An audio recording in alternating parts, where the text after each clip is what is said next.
Welcome everybody to the Depths of Motherhood podcast. This is a special season dedicated to the tribe of the mother, but also I know any mothers listening will find this extremely valuable. I've created each episode to offer simple, digestible, and supportive information, which I hope will educate and inspire anyone who listens. So this is by popular demand. Please help us to educate and support the tribe holding the mother. Look forward to passionate and highly knowledgeable guests dedicated to reclaiming the essence of birth and embracing conscious parenting. Throughout our time together, our guests will serve as the guiding voices, illuminating the path towards a deeper understanding of preconception, pregnancy, birth, and postpartum. This is with the mother and the baby being the center of the exploration. In the show notes, you'll discover the link to Nourished Mother package, which will offer many different resources to complement each episode. This is free for all members in the Women's Circle, or £33 for everybody who just wants to purchase the package. A heartfelt thank you to our incredible guests and immense gratitude to my partner for supporting me on this creation. And finally, last but not least, special thank you to Araya, my daughter, for being the endless well of inspiration. Welcome back, everybody. This week we have Karla, Gabriela on the show, and we're talking all about baby wearing. So whether you are a new parent expecting, maybe you are one of the family members, or just curious on how to carry your baby to support both you and the little one in the early months and beyond, this episode is for you. Karla is the mother of 5 girls, and she's carried each of them from birth well into toddlerhood. Her daughters are 12, 10, 8, and 3, and her newest little one was born on December 2023, and you will get to hear the little noises coming from her in the show as she joined us. Karla is a trained baby-wearing educator through the Center of Babywearing Studies, and she continues to further her expertise. Karla has played an active part in the baby-wearing community for years. She's passionate about helping parents discover baby-wearing as a powerful tool, one that offers practical support in daily life, and one that helps in deepening the bond with the child. You can find Karla on Instagram, the Babywearing Club, which is where I found her, and she has a website too, thebabywearingclub.com, where she has loads of great resources in there. I'll leave all the links in the show notes. So what do we want to be exploring when we're talking about baby wearing? It is something that we've been doing since the beginning of time, yet it is a skill that has been lost through our culture. I know when I carried Araya, it was the first baby that I had ever carried in a baby carrier. And so there was a lot of fears and uncertainty that came up in my own experience, and I share it in the show. But one thing that really stands out is it's not just about the baby, it's about the person carrying the baby too, so that there can be this co-regulation that is created. So we talk about the natural positioning of the baby and how we can find a carrier that supports the newborn and postpartum recovery as well. And when is the best time to start baby wearing in postpartum? We look at the benefits physiologically of co-regulation, of having our baby close to our body, and how the baby can just feel that softness as we feel comfortable holding and supporting our baby close to us. We look at different carrying positions, including front carrying and back carrying, and how to involve other caregivers as well. One of the things I noticed with Araya was she would always cry when Elan would try to put her in the baby carrier. So I asked this question on how we can support one another when these tears may come. And the final part of this conversation is really going into breastfeeding while baby wearing and how to do this in a safe way, and how it is not a hands-free experience. Before we jump in, I'll just share that in the Women's Circle, we have a 3-day online retreat, which is dedicated to the spring equinox. This is by donation, and you can find the link in the show notes. Okay, let's take a deep breath in and notice the position of our body. If you feel that your body is crunching over, leaning to one side, if there's any unnecessary tension that you can observe in the body, I welcome you to stretch and expand your breath and your body to receive that inhale breath. And as you exhale, let your body come to soften in a beautiful neutral position. Thank you so much for being here, and I really hope that you enjoy this conversation. Today, we welcome Karla onto the show. Welcome. Thank you for being here. Thank you for having us. And we also have an extra guest. Would you like to introduce your daughter? Sure, this is my youngest. She is 8 weeks old, and this is Jovi. So she'll be joining us today. So if you hear little grunts and sighs, it's from her. Welcome, welcome. Her first podcast at such a young age. Wow. And she is being worn in a beautiful baby carrier as well. Do you want to share a little bit about this carrier? Sure, I chose a ring sling just because it was on hand. We tend to use ring slings a lot. They're just very quick to put on, to take off, just to do lots of things with. And this particular one is from Love Held, and it's just a really lovely, it's softened up super well. It's a linen blend. So yeah, it's been a really great carrier for us so far. Oh, beautiful. That's what I had with the riot as well until she was like 2. And then I was like, okay, I can't do it anymore. Like, I need more support for my back. Yeah. But it was amazing. When she was just a baby, she loved it so, so much. And I have mine and I'm keeping it for the next one as well, because that is one thing where I'm like, oh, yeah, that needs to stay. Like, hand that one down. So, this is what we're going to talk about today. And this is our second episode that we've recorded together. So nice to speak to you last time. And we got some really great information on that too. And today it's going to be more specifically for newborns and supporting the mother and the community and tribe of the mother. Because for some people, maybe baby wearing is new, or maybe there's questions that they have. So we'll try and get through that today to give as much information and support as we can to new families that are listening, or just people that are like, I really want to wear one, but I'm not really sure what to do, where to start. And maybe there's some questions too that we can answer today. It's funny because just having your daughter here, I feel my voice and my nervous system is calmer. Sometimes I'm like, raw, like talking, and I'm listening back and I'm thinking, whoa, you were really excited on that one. And then the daughter's energy, like, okay, just calm down. Let's relax. I noticed that people see a sleeping baby and boom, volume goes down. Unless And then you're in I'll say, Costa Rica, then they don't. They're like, oh no, well, I'll say she's the youngest of 5. She's used to noise. Don't worry about it. that is so funny. I was talking to a friend yesterday, Melissa was on the podcast, and she was saying like the first one is like, nobody make a noise, like be so quiet. And then after that, it's like, okay, baby's just gonna have to deal with it. Like we have other people in the house. Yep. Love it. All right. So all things baby wearing today. Let's start by talking about what we can be looking for in a newborn baby carrier to ensure that they are comfortable and they're supported safely.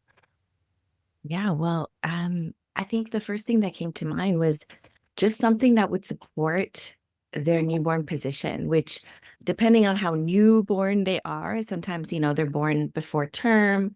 You could have a preemie, a later preemie. Some babies are very low birth weight. So you don't want to try and put them in something that is so bulky and large that they get engulfed and sink right in. So you really want something.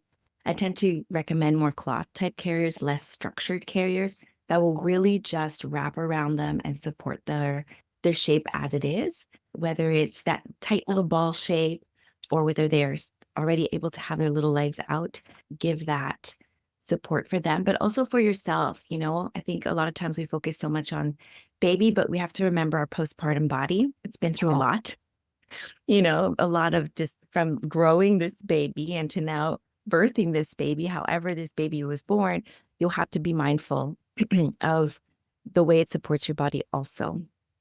So, if you've had a cesarean, just perhaps avoid anything with a waist belt. So go for something that will be worn higher on your torso that doesn't have a waist belt, perhaps, a wrap, a sling, a med-eye, something like that, where baby will be able to be well supported and so will you. Mm. I love that. And it reminds me of when I first started wearing Araya. I realized how my body felt so weak. So she felt so heavy for me. and carrying around all the time. I was like, how am I going to do this? And I actually had a bulky carrier in the beginning. I just bought anything. And then I got the ring sling, like what you're wearing. And I found just because that held my body as well, it was just so nice to feel myself held and like no little bits like jabbing into my spine Mhm. or around my stomach. And that felt so good for me. And I think because she felt my body soften and just feel held, like she also was able to do that. And the way that the baby looks though in the ring sling, like I'm looking at her and it's just like just tucked in, just like in that little cocoon, and it's so beautiful. And you were mentioning that that's made out of linen, and you said cotton. Are Yes. these like materials that you would recommend? Yeah, I would say go for natural materials, not just for their like breathability and sustainability, but also just for the ease of care. Like you don't want to have to be fussing with hand washing anything postpartum. If baby spits up or has a diapering accident, you want something that'll wash easily, that'll be just make your life a little bit easier. Pop it in the machine and you can just hang to dry it. And if you need to, you can soften it up in the machine afterwards in the dryer or with an iron, some steam also. But if you don't have the time, cotton and linen are just really easy care fabrics. Yeah, I found after I washed mine, because mine is linen, after I wash it a few times, it just was even better. Yeah. The first thing you should do when you get a new one, and I know we're all tempted to just try it on, it'll feel stiff at first. People say, really? Like my first experience with linen was, I'm going to put this burlap on my baby. I don't think so. But it softens up. Trust the process. First thing you should do is wash it, and then that will help start the whole what we call breaking in process of Mm, softening it up and having it go through, like if you have a ring sling, go through the rings easily. You'll be able to manipulate it and tie it more easily, and mm, it'll just mold onto your baby and your body more easily as well. that's great. Do you have videos that you've put on your Instagram of how to like use the ring sling and stuff like that? Yeah, I do actually. It's funny. Somebody said, "Oh, you're the ring sling lady." I never thought I'd do a lot about ring slings. They're one of my favorite, really. They're just such a convenient carrier. Mm, My Instagram has tons of resources for that, how to thread it, how to different ways of tying it, how to use it from the newborn to the toddler stage. It's one of those things that will carry you through your whole journey, really. Like you said, you could carry your 2-year-old. As long as your body can handle the weight, you can continue to carry for as long as your child wants, really. So it's a very versatile carrier. So I talk about it a lot. I use it a lot. becomes the best Um, friend. yeah. Araya looks at hers and she's like, because I left it at her grandma's because we're traveling around, and I'm like, okay, we don't need to carry this with us anymore.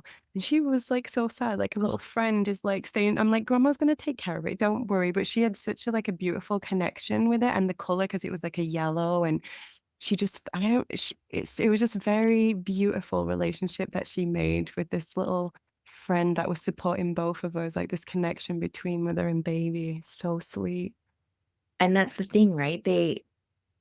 It's not just an object. It reminds them of that feeling of being close to you. It reminds them of how they're able to just, I don't know, I'm sure you've experienced this where you feel them just like sigh into it, sink into it after a long cry or being hurt and they're upset or just being frustrated about something and you're able to just comfort them just from being there. The pressure that it offers, that compression that just helps them feel more grounded, feel I don't know if enveloped is the right word, but yeah, there's so many of these beautiful associations to that, how it makes them feel that they get attached to these particular pieces of cloth, quote unquote. And I think that's why when I'm like witnessing you both there, I feel calm because there's part of my nervous system that recognizes it. And I wasn't even carried as a baby like that. But like Mm. probably down my ancestral line, like this is a very familiar way for mother to hold the baby. Yeah. Mm, Yeah. I think it's whether you've been able to have this passed down to you or been able to reclaim this for your family, it's something that we all want and need. And also just that co regulation that happens between you and your baby. mm, Even if you don't have that experience of what it feels like to be carried this way, there's something beautiful that happens to your system just from having your baby. Like there's that obviously the anecdotal proof we have, but just even scientific proof of what happens to our system from holding a baby. And I participated with my first in something called Roots of Empathy, where you take a baby into a school classroom, kindergarten classroom typically. And the idea is to really help children grow in their empathy from having a baby around, from observing a baby, from learning from a baby. And they follow the baby for a whole year throughout the whole school year. And it's such a neat way that even in this setting, people recognize the power that babies have to calm us, to help us to slow down, observe, be more kind, be more empathetic. Yeah, it's really neat. Super special. Yeah, it is. It's like having a picture of like butter on the wall and you look at them and you remember their softness and their compassion. Like, oh, yeah, I remember. And then they also wake us up as they trigger us in so many ways as well. And but that's also beautiful. We've got some work to do, maybe. It's okay. Yeah, So absolutely. so what do you when is the best time to start baby wearing, in your opinion? I encourage families to start as soon as they can. Then you'll have other people saying, Mom, relax, right? Like you're postpartum, you don't have to carry your baby around. But I find that the sooner you start, and I shouldn't say, but like I agree, there's a time for everything. And that fourth trimester is so important for rest and recovery and bonding. However, not all of us are first time moms who only have to care for this one little baby. Some of us don't have a village around us of people who can come in and do all the things for us. In my case, I definitely wore my second, my third, my fourth, and now my fifth baby much more than my first, right? Mm. I didn't get a carrier with my first till she was 1 month old. For that first month, it was fine to just spend a lot of time in bed, but I didn't have somebody coming up to me going, I have to use the potty, rushing up to them, behind them, running to the bathroom, helping them. I didn't have somebody saying, I'm hungry, I want a snack, having to get up, after the first little while, then the help starts to trickle away. And then you're kind of left to do this, to go, hey, you've got this. And so you do find yourself alone where you're like, okay, I didn't prep a snack for myself or my meal yesterday, or I finished whatever I had. So I need to go do that myself. Right. My partner's at work, or perhaps you don't have a partner. Perhaps your family isn't due to come for a few hours. What are you going to do there? A carrier is going to be your second pair of hands. So it really depends on your needs, your situation. But really, as early as you can is ideal. It gets you used to carrying your baby, it gets you used to the carrier, the whole process, gets your baby used to it too. Um, but also keep in mind that, just to go back a little bit, I got ahead of myself, but as soon as you're cleared to carry your baby, in your arms, you can carry them in a sling. So whether it's from the first day, whether it's from the 10th day, depending on your birth, those things will all play a part. But really, as soon as you can, I always encourage families, go ahead, start putting them in the carrier, because it really gets you to practice. It gets you comfortable with the process. It feels very different than having just your baby in your arms. And what you mentioned, right? The carrier that you had felt diggy. It felt like it was poking you in places that were really uncomfortable. And perhaps during your pregnancy, you thought, I'm going to love this carrier. You get it. Baby's here. You put it on and you're like, no, this does not feel right for whatever reason. And it could even happen with any carrier, the ring sling. It could feel like, oh no, my shoulders are tense and this is not ideal for me. It's not supportive enough, or it's too asymmetrical. I need something with double shoulder support, etc. It's the perfect time to reach out and say, look, to your local baby wearing group, your local lending library, your local educator. I always say local first, because those are the people within your community that you can reach out to. And then, of course, if there's nobody around you that, baby wears or has baby wearing experience, etc., reach out online. There's vast community online of baby wearers. But reach out and say, this isn't working for us. What else is there out there? What should I try? Or what do you recommend? And then the earlier you get that going, the more convenient it'll be for you, the more comfortable you'll be, and the sooner you'll get confident in the ability to carry your baby anywhere, anytime. Sharing that. I remember putting Araya in, especially the ring sling the first time. I'm like, is she gonna fall out? That was one massive fear for me is like, is this going to break? Is this going to snap? And it took me a long time, like, I don't know, it felt like a long time, probably like a few days, to actually be like, oh, I trust this now. And I could soften and I could feel how my body also changed as I Mm. started to trust the sling. Because before that, I was kind of like punching just in case. Yeah.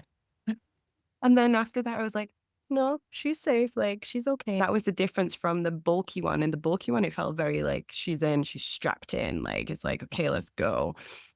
But it was uncomfortable for me. So it was like this relationship that I had to create as well with the sling. Yeah. And it's a process. And I think sometimes we think that it should click right away. Or Yeah. what am I doing wrong? Why isn't it working?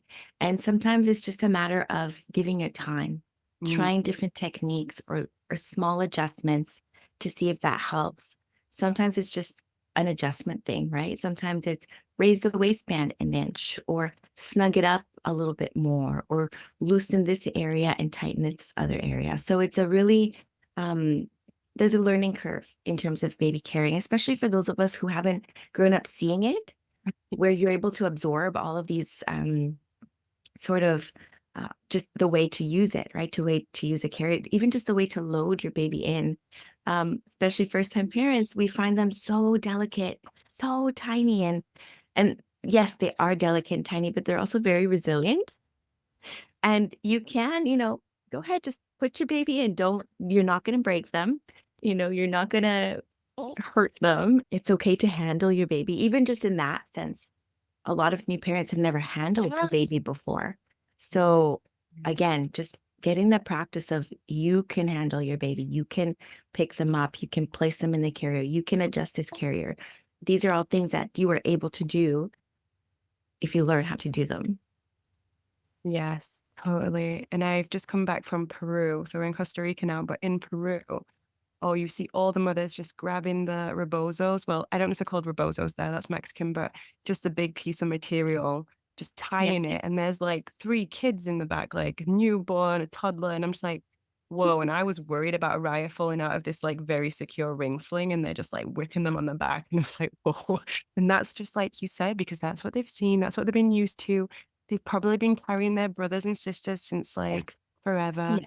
And they know this piece of material. And it's just like, wow, it blows my mind whilst they're like climbing up a mountain or something, you know? And I'm like, hey, doing great. Yeah, it's really incredible to see 'em. And I believe it's called a manta or manta de la vida, I believe. They're beautiful pieces of fabric. And again, I think because we're so detached from this, we think that baby's gonna fall out. But we also have to learn the concept of like how tucking fabric and friction and gravity all play a role, right? In a lot of these traditional baby carrying ways where there are no buckles, there are no, they do tie a knot, but for the back, they just fold that fabric in and the weight of the baby, the friction, all of that helps secure it in place. Yeah, And and the yeah, baby like also take a role, right? Like I was speaking to one of the mothers and she's like, the baby holds on, you know, like which is something that Araya's not had to do. But like as Araya's getting old, like she's 3 now, whatever, I carry her still. But I can feel like when we do yoga together, she learns how to hold on to me, like as I'm moving. And that's just the same way as I'm seeing these mothers like who are using these bits of material. The babies also play an active part as they get older to actually hold on, which I think is so like, it's just so beautiful. yeah, absolutely. They learn the dance, right? Right. And well, when you obviously we're talking about newborn carrying, but I always like to put it in people's minds to think ahead to back carrying because it's kind of you don't have to back carry, but it's just there's so many benefits to it and it helps you stretch out your baby wearing journey even longer. As your child grows, it's much more comfortable to carry them on your back. But just to put that in your mind that, think long term. Baby wearing is not just for the first 3 months or 6 months or even a year. You can continue to carry your child well into preschool age. And depending on your child's needs, you might even need to do it further than that. Right, I was But gonna say this. and they'll learn this dance and they'll learn to hold on and they'll learn when to just, how to lean this way or how to just, be still and all these things. So not all of them, some will fight you. And some will say, I don't want to go up yet. Or but it's a fun process, I think, to see them also learn what baby wearing. Yeah. Yeah. And you just mentioned then about carrying on the front. So is there a preferred position that you would recommend for carrying a newborn baby? So in our context, for those of us who've never carried a baby, never used baby wearing, or just coming into this new skill, this learning, this ability to carry your child in a carrier, really we want to keep our babies on our chest. So chest to chest, so that you can see their face. But it's kind of an ideal way for a first timer to start with bringing awareness to their mind, to their body of what it's like to have a baby on your body. Um, technically, you can carry your newborn on your chest or on your back. Both are totally normal and natural. However, again, for our context, we really want you to start with chest to chest. Your baby can see you, you can see their face. You can monitor their airway very easily this way. I can monitor their positioning easily. I can hear her breathing. She can hear my heart. She can hear my voice. So many benefits of having your baby like this. Now, for those who have experience, whose culture, it is to carry babies on their back, that's a very common thing in many parts of the world, to carry very, very young babies, newborn babies on the back. And there's different ways to do that. Typically, traditional carriers are better designed for this, just because, again, they tend to be less structured. They tend to be more adjustable and more easily wrap around your baby. So in our context, there's very few reasons why people would necessarily need to carry a newborn on their back. But, you know, like I said, for me, it was mostly with my third. I had two young kids who, for example, needed to be bathed, needed their hair washed, long hair too. And it was very cumbersome to have a little baby on my front and try to do all of that. So it was much easier to put them on my back. And I was able to do that at a much younger age than with my first two. But again, if it's part of your culture and it's much more comfortable for you to put baby on the back, or here comes along grandma who's got this experience of carrying her children, her nieces and nephews, etc., come on, grandbaby, boom, on the back. That's wonderful, I think. Such a great way to carry on that tradition. But yeah, I hope that was clear enough that yes, you can carry on the front and the back, but for our purposes, those of us who are just starting up this practice, on your chest, close enough to kiss, is ideal to start. So making sure you can see their face, that their airways are clear, that nothing Yes. covering that area. I think Yeah, that's you never want to have that airway compromised. So it's much easier to do that here. And even in, like you mentioned, Costa Rica, I'm imagining a lot of sunshine, a lot of, and people are worried about their baby's skin, and they might do mm, something like this, right? Where they cover the baby with a muslin cloth or even the tail of a sling. You really want to keep airway flow around your baby's face. So I would really recommend other ways of finding shade for your baby that don't block the air so much. So a hat, an umbrella, if you're wanting to block the sun, but really keeping their face, their head clear will ensure that they're able to breathe well and that you can just see them. And that's just a really great way to monitor them. And also just the wonderful things that it does for us to just look at our baby. I love it, like that chest to chest, that co-regulation, being able to pick up on the messages subconsciously as well through both Yeah. sides. And Yeah. would you encourage other members of the family to carry the baby in this way? Would you encourage it? Oh, absolutely. I think it's wonderful to be able to share this. I think it's a gift for everybody, not just the mom, right? But dad also. And it might mean a different carrier. It might mean that no, they're not as comfortable with that particular carrier. Perhaps it feels too complicated, or perhaps it feels like what you mentioned, babies might fall out, or perhaps it's just not something they're used to, or perhaps they're from a different culture where they do it differently. But I think it's always a great thing to encourage, even for grandparents, if they're willing to learn something that they don't know about, encourage that. My mom has been the one who's been the most curious about baby wearing and has tried it. And actually, she has tendinitis. So it's been helpful for her to hold her grandbabies, even just while sleeping on the couch, just to hold them, because it reduces the pain for her in her arms. It reduces the likelihood of her dropping one of them if her arms fall asleep, etc. So that was really neat to see. It was like, wow, okay, this is not just for carrying my baby to go from point A to point B. This could be really helpful for somebody of any age who perhaps struggling with mobility issues, struggling with physical pain of holding a baby in your arms. So yeah, I really encourage, if they have an interest, hey, come on, carry the baby. And if they're mildly curious, just by showing them, just by you doing it, might encourage them to say, hey, I'd like to try that. And if for some reason they're like, yeah, no, this is not comfortable. I know for my husband, for example, I used wraps with my first two, and he was not into those. He found them very complicated. The idea to have to bring the fabric around and over and under, it was just too much. He has dyslexia, so that plays a role as well. But then we found a buckle carrier, a much simpler option for him because it was familiar. Oh, it's like a backpack. I just put my arm through the loops and I buckle. Oh, I can do this. And so finding what works is a huge part of making it a success for your partner, for extended family, for if you've got a caregiver like a nanny or something like that who also might be interested in carrying the baby. Absolutely. It's an amazing way to provide all the benefits for baby, no matter who's carrying them. Wow. That made me laugh because I remember Elon was trying to put on like the long wrap thing. And he's just like tied up in it, just like a mummy. And I'm like, what is going on here? Like, what are you doing? And then he tried to use a ring sling, and I come and see what he's doing, and he's kind of like made it into a little ledge so she could sit on it. She was like 4 months old at this point. And I was like, well, it seems to be working for you.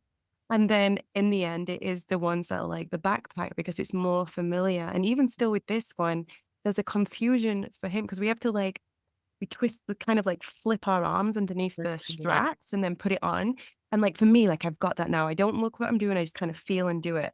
But for Mhm. him, it's like, you need to help me. Like I can't do this alone. So like we could still probably get another one to support him Mhm. as we're traveling around. Like we're just kind of keeping everything light right now. And honestly, like I'm the one mainly carrying her. But I know if we have a second child, I would definitely encourage it more. And I feel because Elon's had this, because he's never been around a child, so this is new for him. And I Mhm. feel like Yeah. now his confidence is built on holding a baby just in general and like caring for a baby. He's never cared for a child in his life.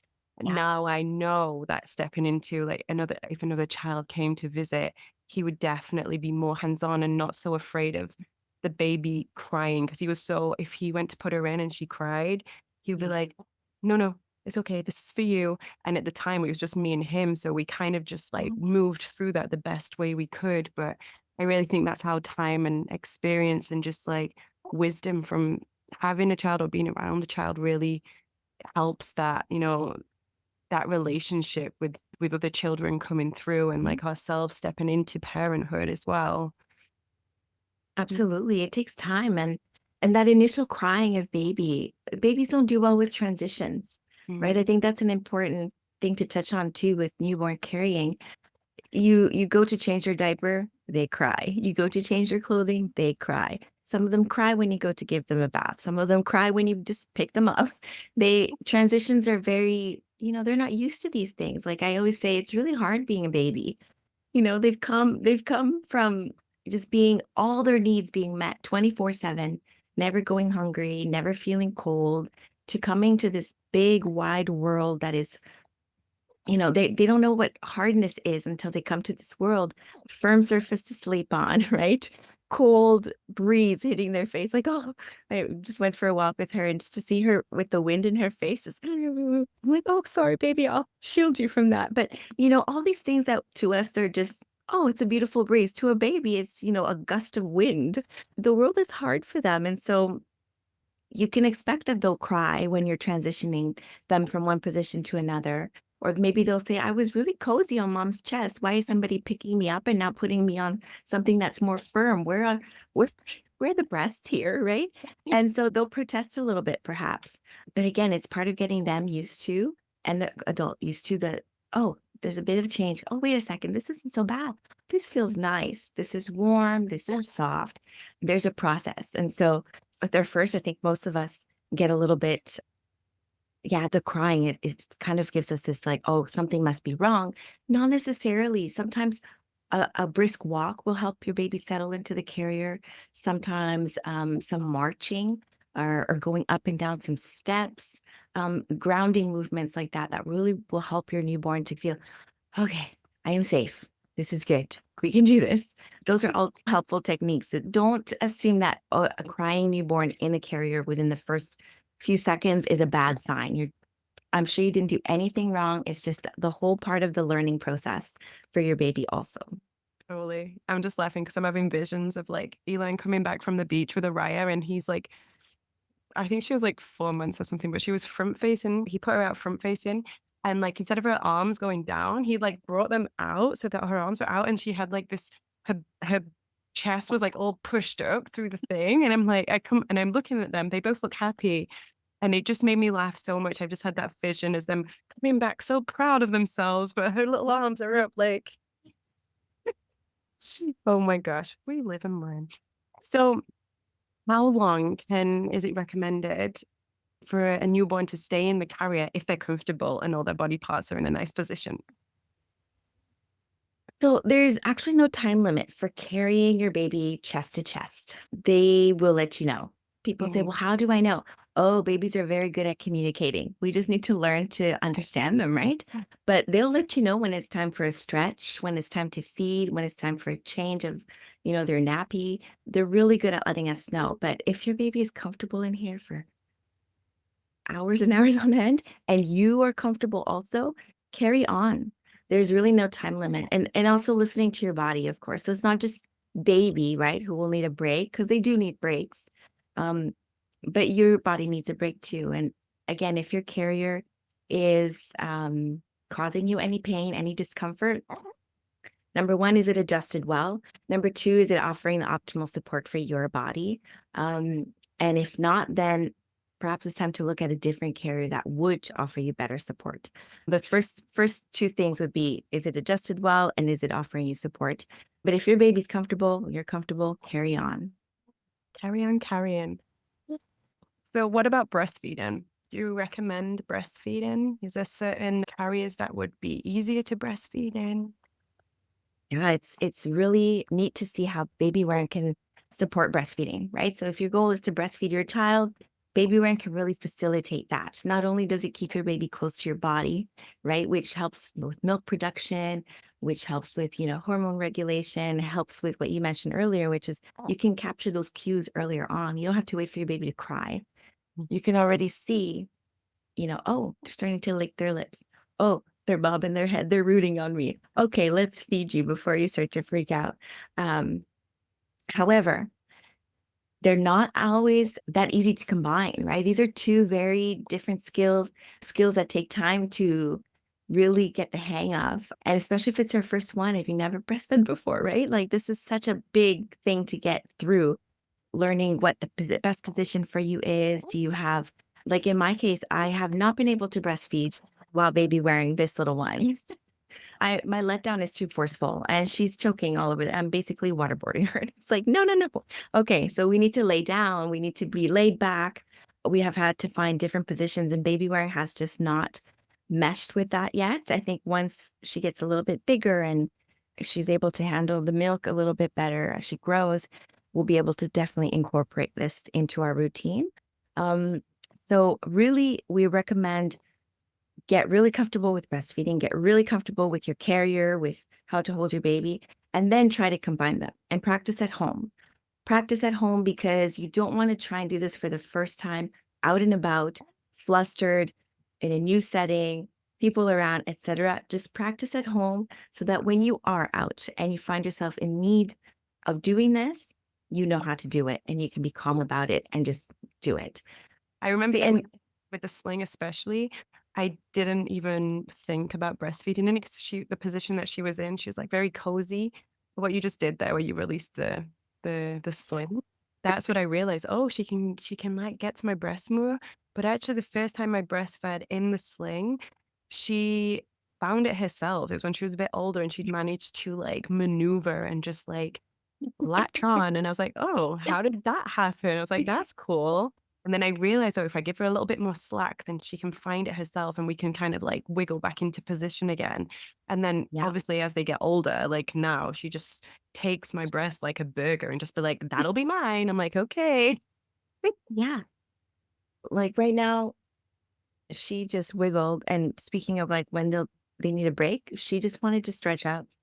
She's not even hungry. Oop, she just wanted to stretch out and yeah, use her. Let you know. But yeah, with breastfeeding, that position, like you said, that upright position, there's two positions really you can do. You can keep nursing them upright, or you can cradle them. And a ring sling is one of my favorites because you just need to loosen the rings, bring your baby down, adjust them, latch them, snug it up, and it'll support you. And that's the thing with a carrier is that not all of them will do a cross or horizontal hold on your baby, but the ring sling will do both. And it's really quick and easy to then bring that once they're done, actively nurse and bring them back up and snug the carrier on. And you never have to take the carrier off or put them down, adjust the carrier, etc. So it's a really convenient carrier style that you can really nurse in all carrier styles. You just have to learn the way that that particular style adjusts to lower your baby and then how to adjust it with a minute so they can be snug again. Excuse How are you. we supposed to concentrate when she's so cute right now? Like, I'm just like mesmerized. It's so Thank you. interesting now, Raya's 3. I totally forgot that I'd had a newborn. So every time I see one, I'm like, oh my gosh, it's so beautiful. Like, wow. I get to see how tiny they can be, how small they can be. But just before we move on, I just wanted to mention with breastfeeding, it's not a hands-free activity. So some parents will think, oh, this is amazing. I can use my hands for something else. Always keep one hand on your baby because we're dealing now with liquid in their mouths, with soft tissue near their airway. So you really want to be able to have one hand on them and visually being able to monitor them at all times. And once they're actively nursing, whether they're asleep or not, really, I say bring your baby back up upright. Some people worry that they'll wake the baby, but if they've had a good feed, they don't need to be changed or anything like that. Even if you don't need to burp them, bringing them back upright shouldn't startle them to wake up. You can usually settle them back into a comfy position and then snug the carrier back up around you, just so that they are secure. And then you can go on and, be hands-free if you need to. Oh, thank you so much for adding that bit of information. It's these little beautiful little tips that will just help us to get a little bit more familiar and make sure that baby is safe and comfortable. So are there any risk? Are there any safety precautions like that we should know of? Any things that you would, I know you just shared one there, which is amazing. Is there anything else that you would like to add in just general baby wearing?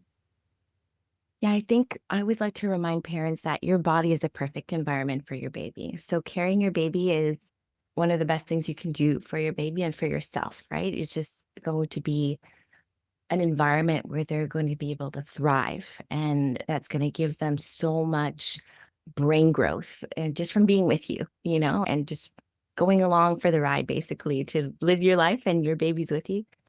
It's amazing. And when you're using a carrier, it facilitates all of that. But we do have to keep in mind that their airways are delicate. So keeping the airway clear becomes our main concern, right? So making sure that they're not slumping, making sure there's no fabric covering their face, making sure that their body is well supported so that their back is supported, their legs are supported, keeping the knees higher than the bum. So that natural deep seated squat that babies have, a natural froggy leg position they have. A carrier that supports that is supporting their natural development. So something that goes from knee to knee, from their rump all the way up to the nape of their neck. You don't need to cover a baby's head. They don't need head support in that sense. They need to be able to bob their head. They need to be able to turn around. That's all part of development for them. But they do need something that goes all the way to the base of their neck, so the nape of the neck, to support their whole body, their airway, and that should do it. From then, you learn right about how your carrier, if your carrier is too tight, if your carrier is too loose, and that comes with practice and depending on the carrier that you have. But keeping those things in mind, and you'll be able to have a really comfortable and secure carry with your baby. Wow. Mm, Okay, I get you. thank you so Okay. much for sharing all of that. And What I'm going to do in the show notes is write this as a list of like kind of like things to go through so that some people like to listen or they visually have it and some people like to see it in words as well. So I'll put all that in the show notes. And I'm wondering maybe you could give me a list of some of your favorite ones with some links and I can put Yeah. that in the show notes as well.